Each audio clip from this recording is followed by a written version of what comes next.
මේක නම් පිස්සුවක්. හැම තැනම මාළුපාන්. මරු.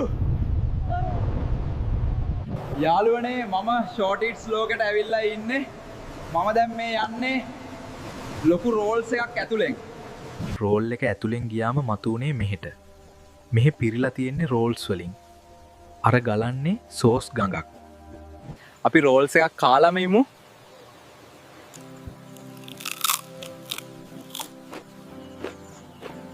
යාළුවනේ මේ තියෙන්නේ උළුඳු වඩේ වලින් හැදුණු කුළුණක්. පේනවට වඩා මේ කුළුණ උසයි. මම දැන් ඉන්නේ උළුඳු අඩේ කුළුණ ඇතුලේ. මේ පේනවනේ බිත්ති පවා හැදිලා තියෙන්නේ උළුඳු අඩේ වලින්.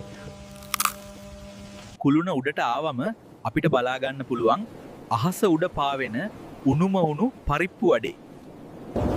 මම මේ පරිප්පු අඩේ එකක් උඩ නැගලා ඊළඟ තැනට යන ගමන් මේ තියෙන්නේ පේස්ට්‍රි වලින් හැදුණු කැලෑවක්.